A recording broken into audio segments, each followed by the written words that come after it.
Hello everyone! So as part of our VTuber model series, we're going to be starting the hair today, which is very exciting because we're finally going to be able to put hair on a model.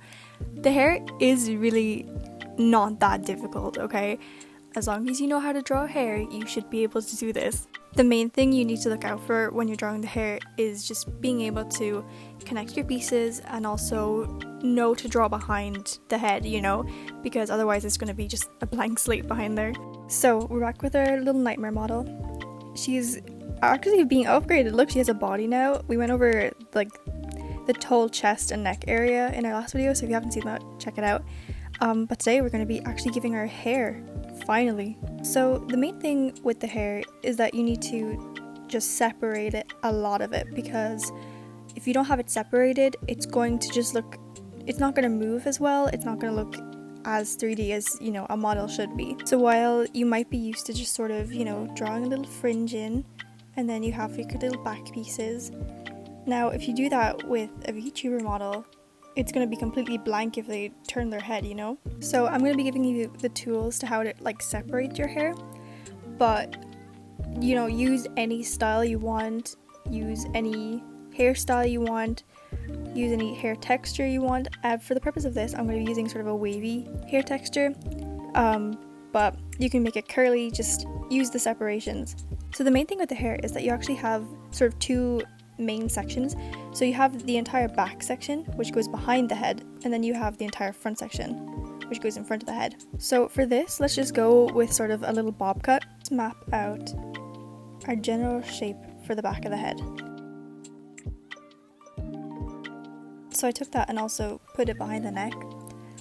With the back piece, you don't really want it in just one piece, because otherwise it's like, if you have the front in a lot of pieces, that's gonna look really good, but then if you have the back only in like one or two pieces, it's gonna look really strange compared to the front. There's two ways you can actually separate hair. You could draw it normally and then cut it into whatever pieces you like, or you could draw each sort of piece separately.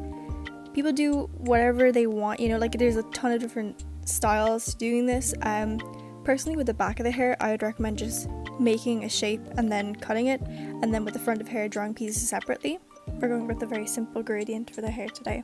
Make sure you connect everything, so as you can see, this highlight goes across the entire head, and just make sure you do that for every piece. So to cut the back pieces, I'm going to get a select tool and just take a little section and then copy and paste it onto another layer, and we'll just do this a couple times. And also just keep checking, like when you're cutting like this, you might end up missing a piece. So like I did a second ago, we only had these two pieces, so I went back and just cut a big piece on top of them so that it's still like joined up.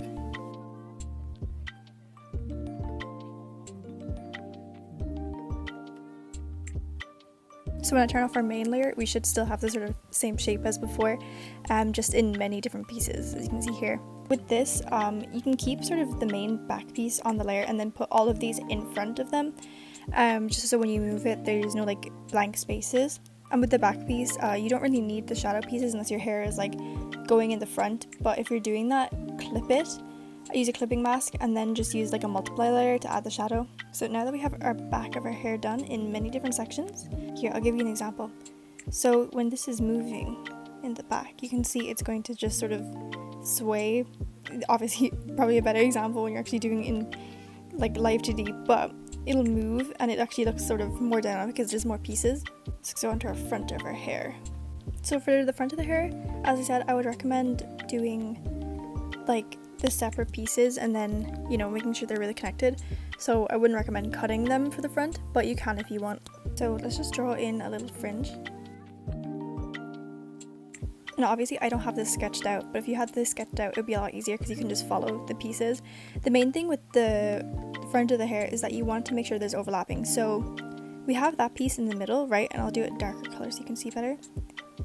With this, you want to go behind the hair a little bit and then connect it again, because otherwise when you move just the front bang, it's going to look kind of strange if there's just like, you know, there's nothing behind it. I'll actually do them all in different colors just so you can see it better. So now we have like the front section done. As you can see, all the different colors display like the different pieces that we have, and if you look at them, they're actually all covering each other, just so when you move the hair it looks a bit better. Obviously do shading and stuff. This is just to show you how it looks. You can keep some pieces like together, so see you have these two side strands on the same layer. These can move at the same time, but you know, for the fringe I would recommend just like separating all of it unless you want some pieces to move together. With the hair, you don't just really want the back and the fringe, so you're going to want like an extra sort of buffer layer for underneath this when you're moving it. So I'll just use like a really dark red here so you can see this.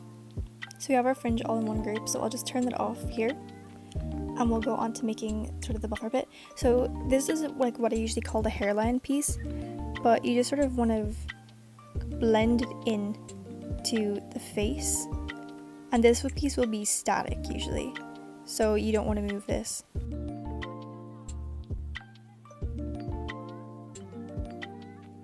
So there's my hairline piece, and then we have the fringe on top. They're two different colors. They probably won't be in your piece.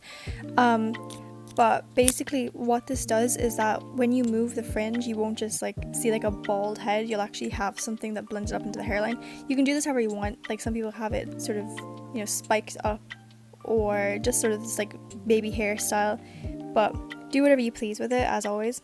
As many parts as you add, the better it'll look, so just keep that in mind if you want to add some more pieces.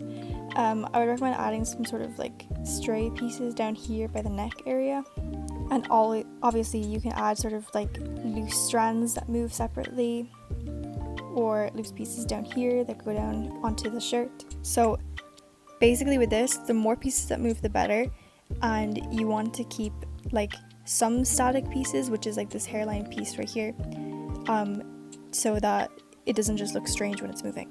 So yeah, that's basically all there is to the hair. If you have any questions, please comment them, and I'm always ready to like help anyone. So if you have any specific questions or even just general dilemmas, please let me know. There's 4 other parts in this series, so if you haven't checked them out, please do. They're in the playlist that this video is in, so just look at them whenever, and I'll see you guys tomorrow.